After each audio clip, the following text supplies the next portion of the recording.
Harry leaned into the microphone of his ham radio rig with an expression of utter disbelief. "Who do you say you are?" he asked. "Well," came the voice through the speakers, a voice that significantly resembled Harry's. "Based on everything you've told me, from where you live and the things you've done in your life to how old you are, I think that you're, me." Harry sat back in his wheelchair and considered what the person on the other end of the radio just alleged. For the past 20 minutes, he thought he'd been having a conversation with a kindred spirit, someone who shared his beliefs and theories and fought in the same wars, someone who was highly suspicious of the government and as distrustful of people as he was. Now this person was claiming to be more than just a social and cultural ally. He was claiming to be Harry himself. Harry leaned forward again and said, "But how can that be possible? That's like science fiction." The voice on the other end responded with, "I have absolutely no clue, but it sure seems that way. Maybe there's a way we can prove it." "Okay, how?" Harry said.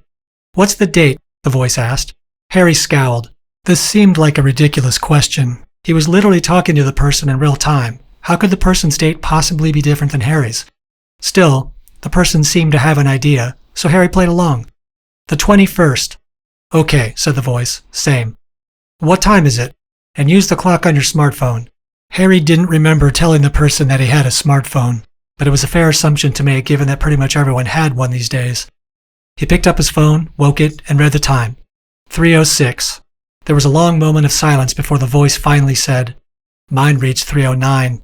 Harry adjusted the microphone. 3:09, he said. "So what does that mean? Are you saying that you're me, but from 3 minutes in the future?" "Sure seems that way," the voice said. Harry's brain spiraled as he grappled with what he was being told. It didn't make any sense.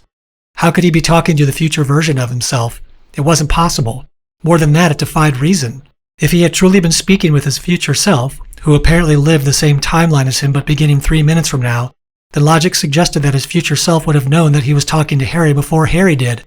But both of them had discovered the apparent reality at the same time. This suggested higher levels of consciousness, alternate timelines, maybe even parallel dimensions. Things Harry was sure the government knew all about but withheld from the public. "If you're really me," the voice said, "then your brain is probably doing loop-de-loops trying to make sense of this." "You could say that," said Harry, "but I'm still not sure I believe it." "Same here, but I've got another idea, and this one should prove it definitively."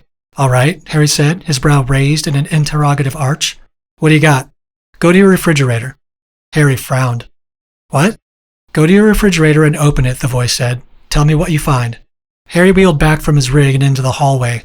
He navigated his way to the kitchen and over to the refrigerator. He put his hand on the handle and took a deep breath. Then he opened it. Son of a... He plucked something from the top shelf and tossed it into his lap, immediately wheeling back to his shack. "I don't believe it," Harry said. "You have it?" said the voice. Harry picked up the item and stared at it, incredulous. "Tell me what you have," the voice said. Harry blew out a centering breath and said, "It's the TV remote." "Anything else?" "Yeah," Harry said, peeling a piece of green paper from the remote. "There's a post-it note on it." "It say anything?" the voice asked. "It does." Harry held the note up in front of his face. The voice said, "Any chance it says, 'Hi, Harry, nice to meet me'?" Harry read the note as the voice dictated it. Every word was written exactly as he said it. "Good Lord," Harry said. The voice chuckled as Harry studied the note in disbelief, then tossed it aside. "So what does this mean?" Harry asked. "Do I need to put the remote and the note in my refrigerator for, what, another version of me to find? I'm about to pop a screw." "I don't think so," the voice said. "What you're talking about is time travel, where a single person's timeline is affected by their own actions.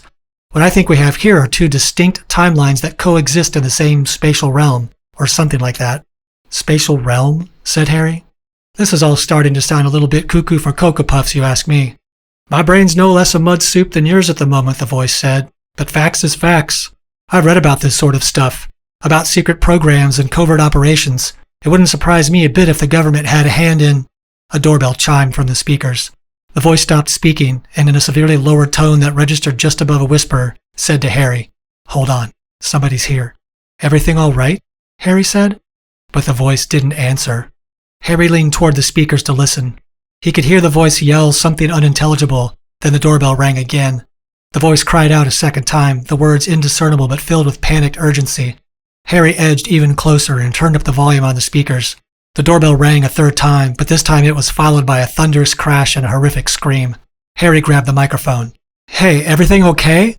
The speakers hissed with silence. Harry? You all right? No one responded.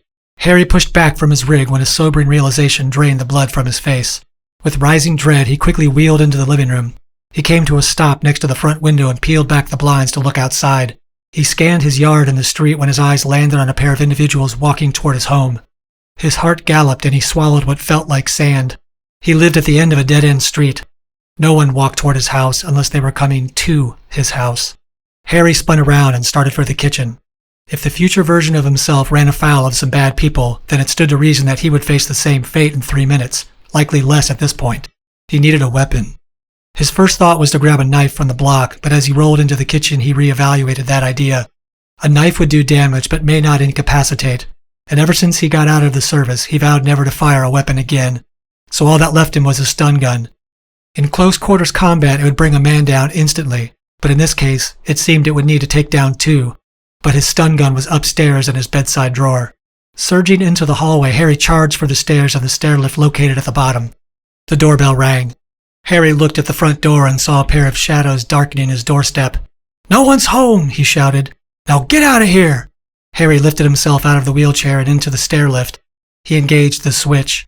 The lift began its slow ascent. The doorbell rang a second time.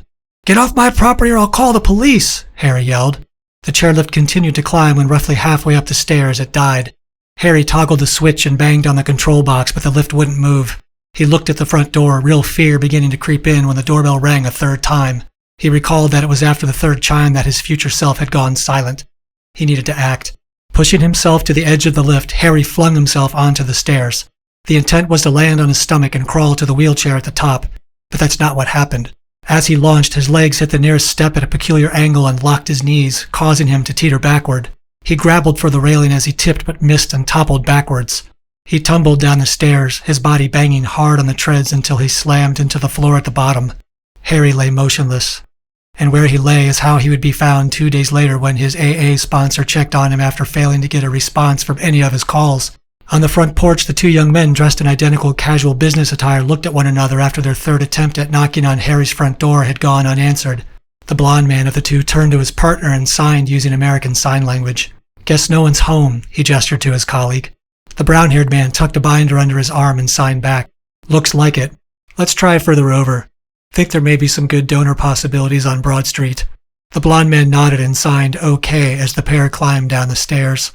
The brown-haired man clutched the binder to his chest, the top of it resting just below the embroidered logo on his shirt, which was the same as the one on the blond man's shirt, both of which read, "Center for the Deaf and Hearing Impaired."